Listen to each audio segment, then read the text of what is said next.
साथियों नमस्कार।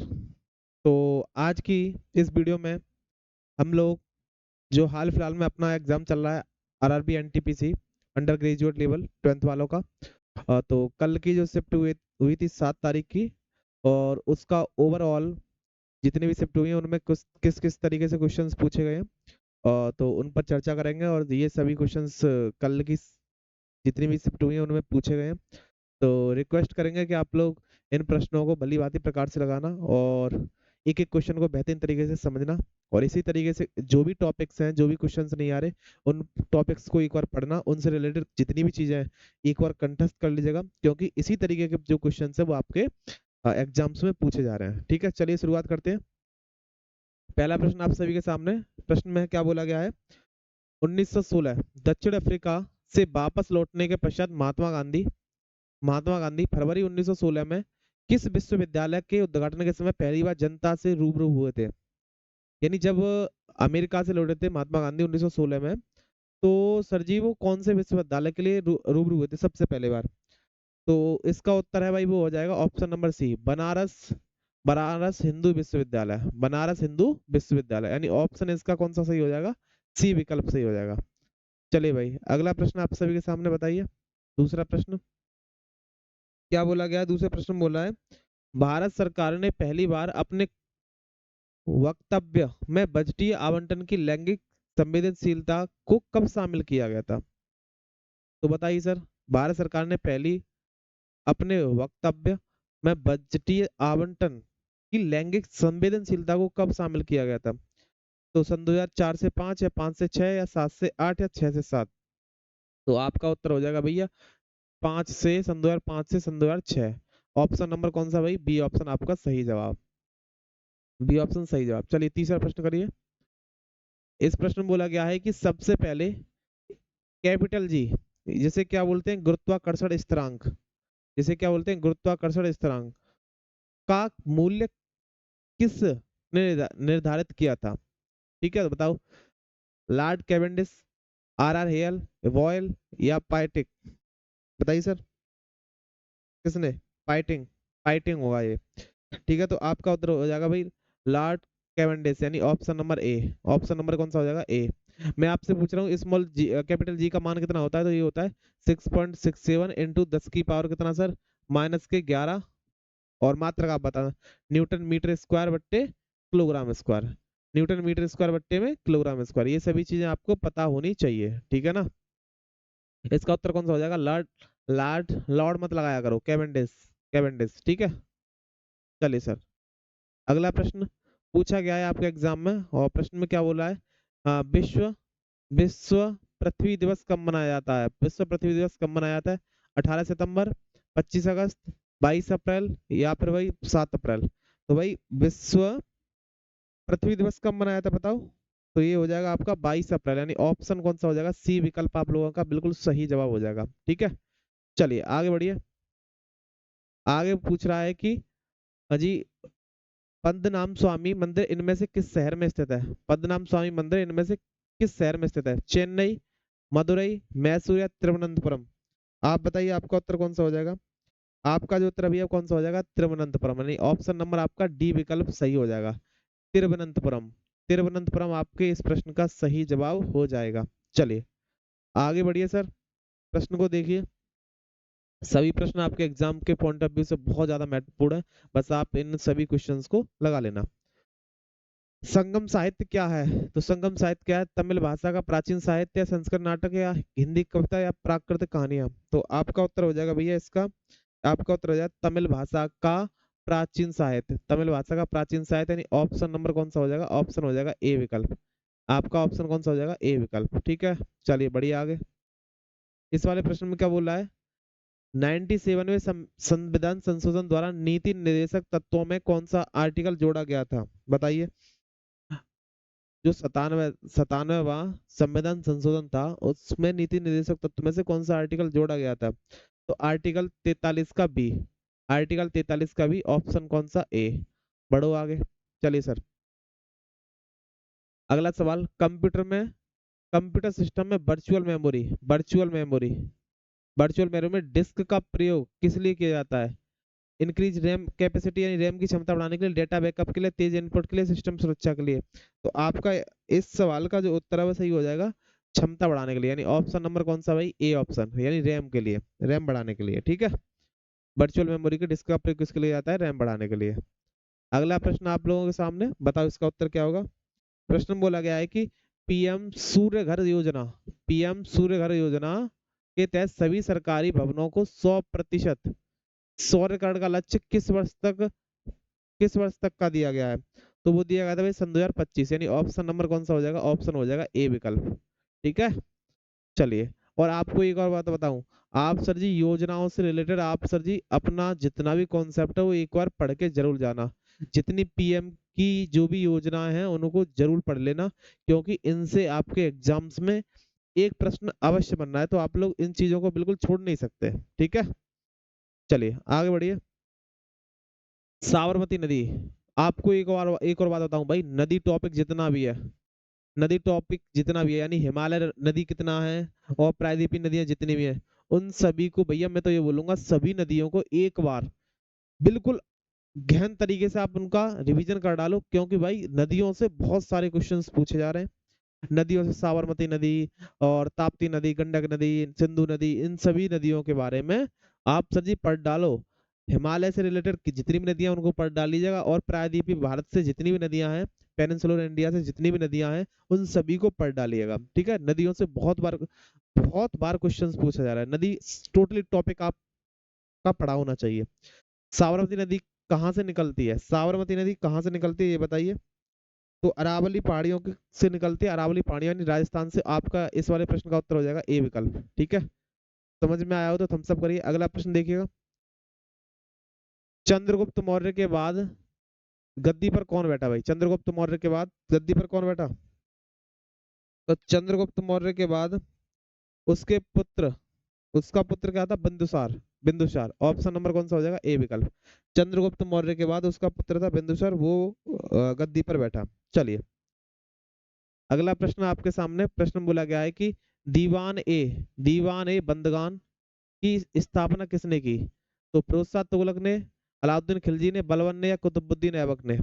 और गुलाम वंश जितने भी देखो, गुलाम वंश से बात कर लीजिएगा, और देखो बात करें तो देखो खिलजी वंश से बात कर लें तो, और देखो जितने भी जो वंश हैं उन सभी को एक बार डिटेल से पढ़ लीजिएगा, क्योंकि इनसे भी क्वेश्चंस पूछा जा रहा है बार बार। ठीक है, चलिए तो बताओ किसने की थी दीवाने बंदगान, दीवाने बंदगान किसने की थी। तो ये की थी भाई फिरोज शाह तुगलक ने। ऑप्शन नंबर कौन सा हो जाएगा, ए विकल्प। फिरोज शाह तुगलक ने, ऑप्शन नंबर कौन सा हो जाएगा, ए विकल्प। आगे बढ़िए, प्रश्न को करिए।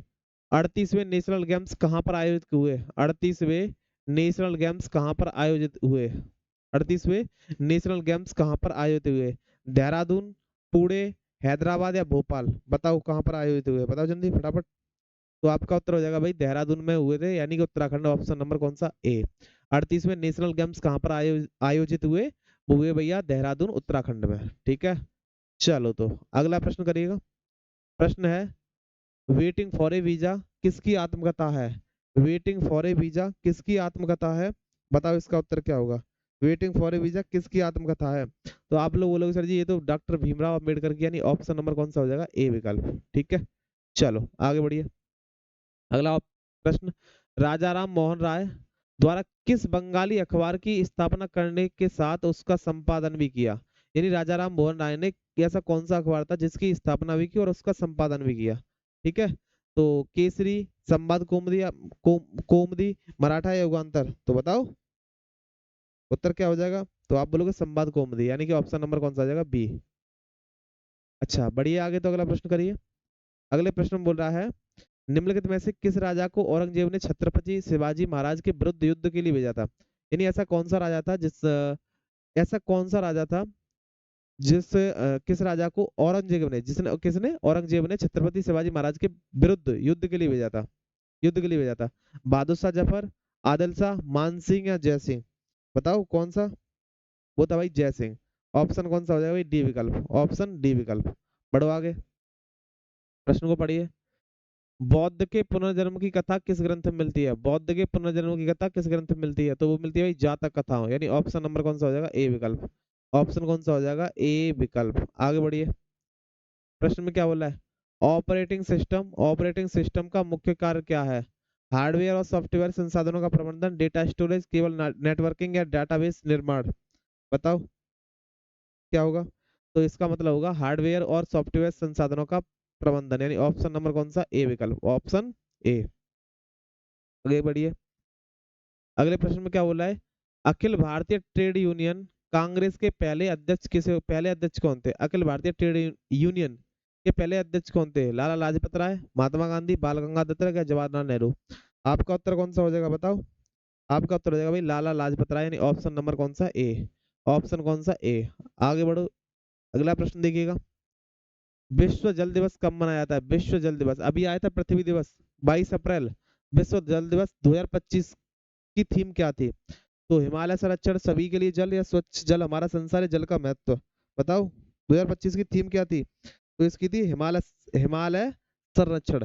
हिमालय संरक्षण यानी ए विकल्प आपका सही जवाब हो जाएगा। 2025 की थीम थी हिमालय संरक्षण। चलो आगे बढ़िए, इस वाले प्रश्न का उत्तर दीजिए। भारतीय रिजर्व बैंक आरबीआई की पहली महिला डिप्टी गवर्नर कौन थी? पहली महिला डिप्टी गवर्नर कौन थी?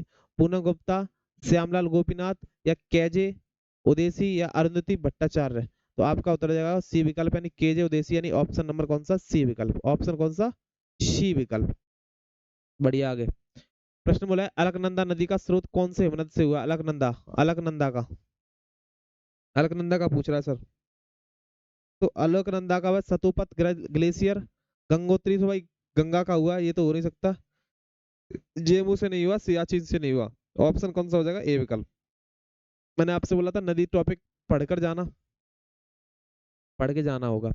धरती के प्राकृतिक यानी धरती यानी पृथ्वी का प्राकृतिक यानी नेचुरल नेचुरल सैटेलाइट कौन है? तो एक ही है, वो तो चार नहीं है, एक ही है, कौन सा? चंद्रमा, यानी ऑप्शन नंबर कौन सा हो जाएगा? ए विकल्प। पृथ्वी का एकमात्र प्राकृतिक उपग्रह कौन सा? चंद्रमा, जो कि अकेला है। ठीक है, चलिए आगे बढ़िए। निम्नलिखित में से केवल पादप कोशिकाओं यानी कि प्लांट सेल, एक तो आपको पता है एक होती है प्लांट सेल, एक होती है भाई एनिमल सेल यानी जंतु कोशिकाएं। जंतु कोशिकाओं के अंतर्गत सर जी मनुष्य जीव जो भी है वो सब आते हैं, और पादप कोशिकाओं में सर जी प्लांट आते हैं। तो भाई ये पूछ रहा है पादप कोशिकाओं में कौन पाया जाता है? तो केंद्रक तो सर जी जंतु कोशिका में पाया जाता है, तो ये तो नहीं हो सकता। माइटोकॉन्ड्रिया जंतु कोशिका में पाया जाता है, ये भी नहीं हो सकता। कोशिका झिल्ली सर जी किसमें पाई जाती है? जंतु कोशिका में, ये भी नहीं हो सकता। यानी ऑप्शन आपका क्या हो जाएगा? ए विकल्प, कोशिका भित्ति। कोशिका भित्ति जो होगी यानी कि सेल वॉल जो भी होगी वो वही पादप कोशिकाओं में पाई जाती है। ए विकल्प सही विकल्प सही जवाब हो जाएगा। चलिए आगे बढ़िए। तिल्लाना किस नृत्य की प्रस्तुत शैली है? तिल्लाना, तिल्लाना। तो तिल्लाना जो है सर जी वो किसकी है? भरतनाट्यम की। अब ये बताओ तिल्लाना जो है भरतनाट्यम की शैली है, तो भरतनाट्यम कौन से स्टेट में किया जाता है? भरतनाट्यम कौन से स्टेट में किया जाता है? तो ये पता होना चाहिए, तमिलनाडु में किया जाता है। ठीक है। आप सर जी कथक और ओडिसी और कुचिपुड़ी, कुचिपुड़ी कहाँ पर है सर जी? आंध्र प्रदेश। और ओडिसी तो उड़ीसा में, और कथक कहाँ है? यूपी में। ठीक है, ये चीज पता होनी चाहिए। आगे बढ़िए, अगला प्रश्न करिए। भारतीय, आगे प्रश्न करिए। भारतीय मुद्रा नोट के भाषा पैनल पर कितनी भाषा यानी नोट पर कितनी भाषा है? 12, 17, 15, 10? ऑप्शन कौन सा हो जाएगा? सी, यानी नोट पर कितनी भाषा है? 15। नोट पर भाषा कितनी है? 15। आगे बढ़ो।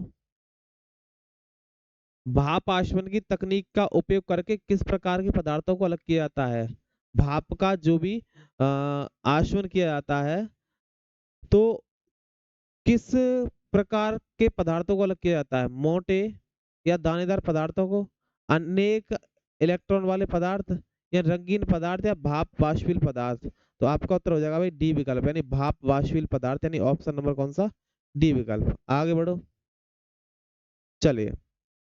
2011 की जनगणना जनगणना के अनुसार बच्चों का लिंगानुपात, सेक्स रेशियो जो भी है, 1000 लड़कों पर कितनी लड़कियां हैं? 919, 857, 945, 965, यानी 919, यानी ए विकल्प सही जवाब हो जाएगा।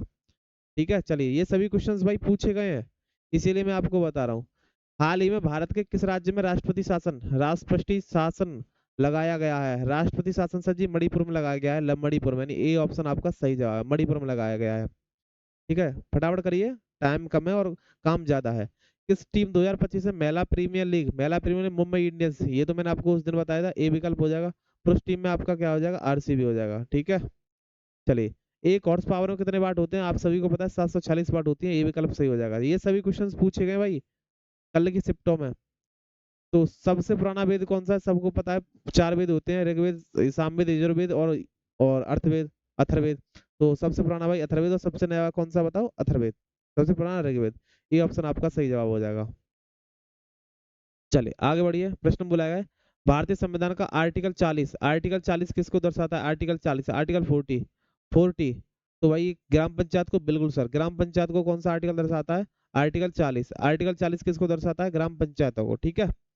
चलिए आगे बढ़िए, अगला प्रश्न, भारतीय संविधान का 11वां संविधान संशोधन किससे संबंधित था, मतदान की आयु 21 से घटाकर 18 कर दी गई, बिल्कुल सर, यही इसी से संबंधित था। यानी जो मतदान की आयु थी 21 से घटाकर कितनी कर दी गई, 18, ठीक है। ये था 61वां संविधान संशोधन, यानी ये विकल्प आपका सही जवाब हो जाएगा। चलो आगे बढ़ो, प्रश्न अगला, बोला गया है कि गुलाम वंश, मैंने आपसे बोला था ना जितने भी वंश है वो सब पढ़ लेना, गुलाम वंश का संस्थापक कौन था, सभी को पता है, बच्चे बच्चे को कुतुबुद्दीन ऐबक हो जाएगा, ठीक है। आगे बढ़िए, भारत की पहली महिला राज्यपाल कौन थी, पहली महिला राज्यपाल, तो भाई वो कौन थी, सरोजनी नायडू, सरोजनी नायडू, यानी ये ऑप्शन आपका सही जवाब हो जाएगा। इंदिरा गांधी कौन थी, ये आप सर जी कमेंट बॉक्स में बताना, ठीक है। चलो, विश्व व्यापार संगठन का मुख्यालय कहाँ पर स्थित है, विश्व व्यापार संगठन का मुख्यालय जिनेवा स्विट्जरलैंड, बिल्कुल सर, ये ऑप्शन आपका सही जवाब हो जाएगा, जिनेवा स्विट्जरलैंड, यानी ये विकल्प आपका सही जवाब हो जाएगा। चलो आगे बढ़ो, सीबीआई के वर्तमान निदेशक कौन है भाई, सीबीआई के वर्तमान निदेशक कौन है, करंट डायरेक्टर ऑफ सीबीआई, तो वो है प्रवीण सूद, प्रवीण सूद, यानी ए विकल्प आपका सही जवाब। बढ़ते रहिए, इस तरीके से प्रश्नों को करते रहिए। और भारत में सबसे लंबी सुरंग कौन सी है, पीर पंजाल, खड़गपुरा, कोंकण या मालगुंडा, तो भाई वो है पीर पंजाल, यानी ए विकल्प आपका सही जवाब हो जाएगा। तो आज हमने सर जी कितने प्रश्न किए आप लोगों ने देखे, अगर प्रश्नों को अगर आप समझ पा रहे हो, चीजें पढ़ पा रहे हो, तो बेहतरीन बात है, क्योंकि ये जितने भी प्रश्न है भाई वो आपके एग्जाम के पॉइंट ऑफ व्यू से बहुत ज्यादा महत्वपूर्ण है। मैं कोशिश करूंगा कि आपको डेली बाय डेली जीएस के जितने भी क्वेश्चंस पूछे जा रहे हैं वो आपको बताऊं, और मैथ्स और रीजनिंग के सर जी आपको मिल जाएंगे, उसको भी कर लेना बड़े आराम से, बड़े धैर्य के साथ, उन चीजों को भी हम कर सकते हैं। पर जीके का आपको एनालिसिस डेली मिलेगा। बस आपसे विनम्र निवेदन है कि अगर चैनल पर पहली बार हो तो भाई सब्सक्राइब जरूर कर लेना। और भाई जितने भी आपके दोस्त हैं जो रेलवे के लिए, अंडर ग्रेजुएट के लिए पेपर देने के जाएंगे, वो सर जी इन क्वेश्चंस को विदाउट लगाने मत जाना, क्योंकि ये सभी क्वेश्चंस पिछली शिफ्टों में पूछे जा रहे हैं, ठीक है। ये कल की जितनी भी शिफ्ट हुई थी उनका ओवरऑल मैंने सर जी देखा कौन कौन से क्वेश्चंस कितने महत्वपूर्ण है, कहाँ कहाँ से क्वेश्चन पूछ रहा है, वो मैंने उठाए और उन चीजों को मैंने सर जी आपके सामने प्रस्तुत किया है, ठीक है। उम्मीद करूंगा वीडियो आपको समझ में आई होगी, और नहीं समझ में आई तो सर जी वीडियो को दोबारा से देख लेना। मिलेंगे कल, तब तक के लिए इसी तरीके से कोई और वीडियो में। तब तक के लिए जय हिंद, जय मां सरस्वती, स्वस्थ रहिएगा, मस्त रहिएगा और एकदम बढ़िया तरीके से काम करते रहिएगा। जय हिंद।